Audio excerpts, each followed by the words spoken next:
So basically, you can, I want you to actually go through this yourself. But just kind of understanding how various factors like your climate, economy, and also your conflict can really excavate agricultural and how does it affect agricultural productivity. I will just explain climate. And climate negatively affects agricultural productivity because your crops are either lost in floods or droughts. And we also see what kind of causes an increase in food prices. And we see that decrease in the quantity and the quality of food, especially in how it impacts dietary diversity. It can also lead to crop contamination and the outbreak of pests. So basically, all of this very, very much related. And all these multiple drivers, their impact varies. So we need to have understand how these trade-offs, what are some of these trade-off and synergies that need to be considered, whether or not it's positive or negative, and how all of this relates back to food security and nutrition. So it's a very complex interaction that we have to look at food production, consumption, and waste, and how all of that actually has a ripple effect on your agriculture and whether or not it has that unintended negative consequences. So you can actually go through some of the drivers that are undermining food security and nutrition. The next thing that I want to talk about is the impact of wars. And I mentioned earlier that societies that best cope with food prices have diversified economies, they are truly democratic, they have really responsive governments, they have low inequality and safety nets.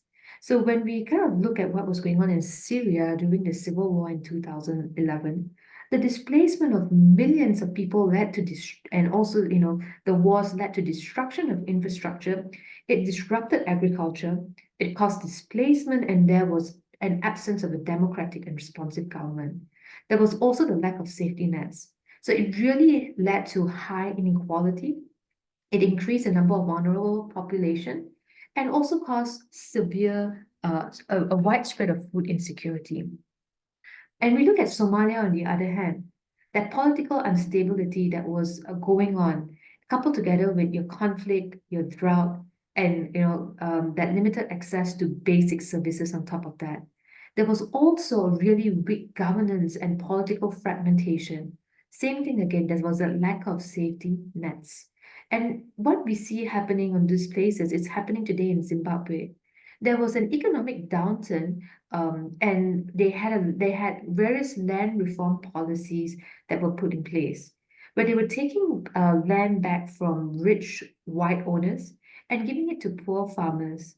And Zimbabwe was the breadbasket of Africa.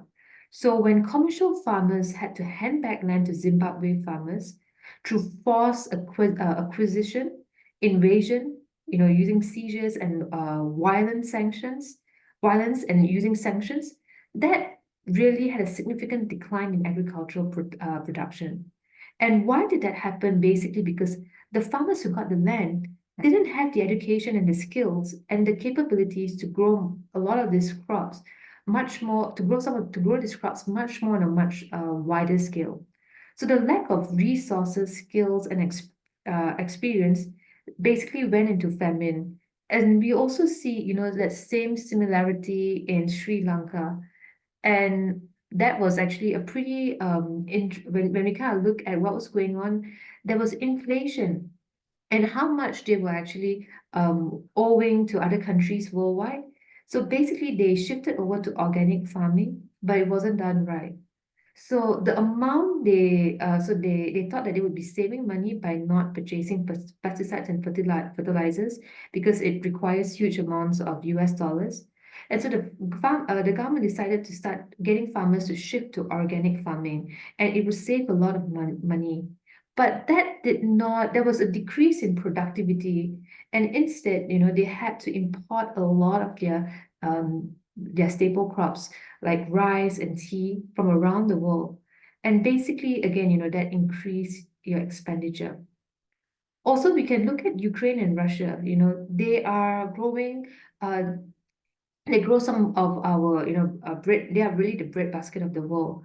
And then when these exports stopped, and there was this uncertain future of how much they could actually harvest, um, it was also really drove like grain prices up.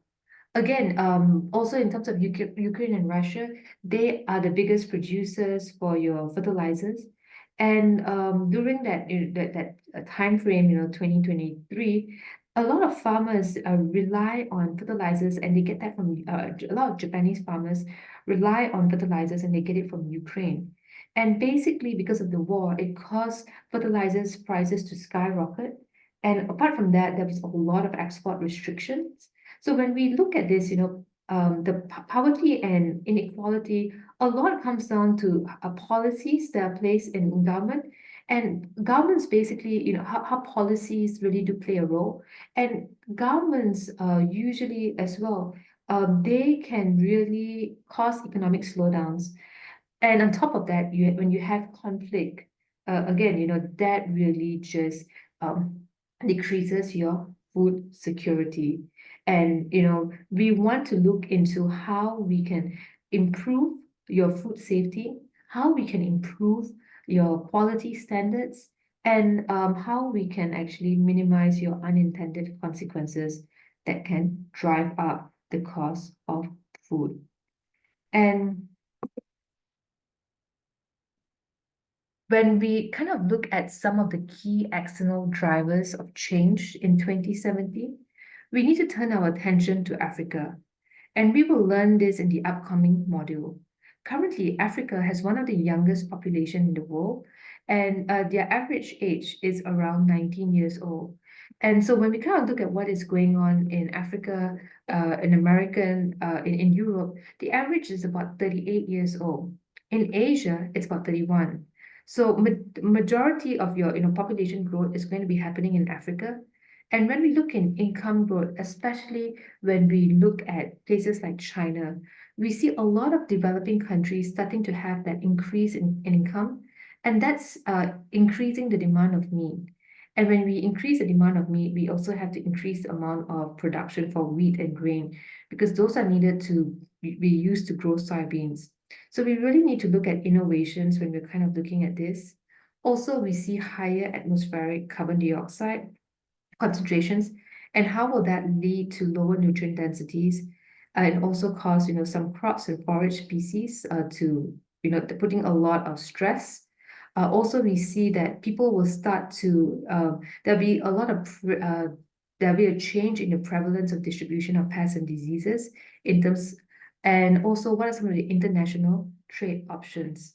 So it's going to be, when we talk about all this, we have to also kind of remember that these differences in your climate, the fluctuations that happen, what are the impacts on the region? Because for example, in Hokkaido, in Sapporo, they used to grow a lot of peach, but these days they are shunning away from growing peaches because of climate change. And it's not only happening there. I mean, in Hokkaido, there, if you look at during summer, it's really a rainy season in Japan, and it used to be only in the central part of the island, but Hokkaido, which is in the north, basically is starting to experiencing that huge amount of rainfall. And so, kind of looking into what are we going to do, especially when we look into 2070, what we need to kind of increase, and if we kind of look at this transition over from 2045 to 2070, we want healthy diets. And this is part of your sustainable development goals that you have to read. So we want to increase the availability of nutritious, safe, and diverse food, and ensuring the adequate and continuous affordable access to the utilization of foods. We also want to make sure that we kind of respect individual food preferences, cultures, and aspirations. And for the second objective, when we talk about equitable and inclusive livelihoods, basically over here, poverty is the primary cause of food insecurity throughout the world. And a key driver of poverty is due to low productivity. And most of the world's poor live in rural areas. So basically, this low economic, returns in agricultural production, processing, and rural traditional systems are basically the key source of global inequality.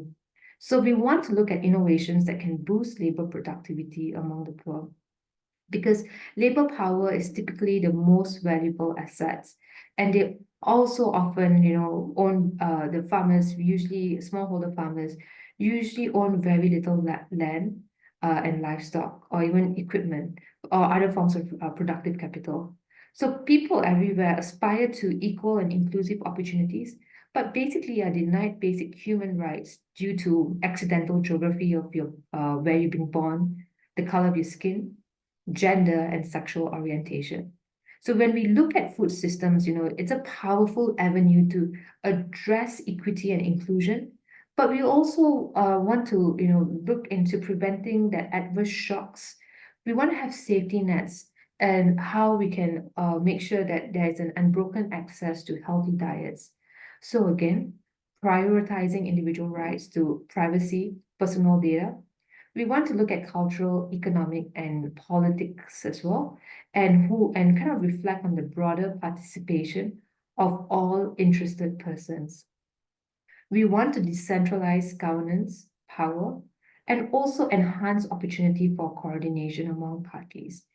And if you look at COVID-19, basically it's absolutely necessary to build resilience to shock and stresses, because that's going to be more, that's going to happen more. We're going to have more and more pandemics in the future.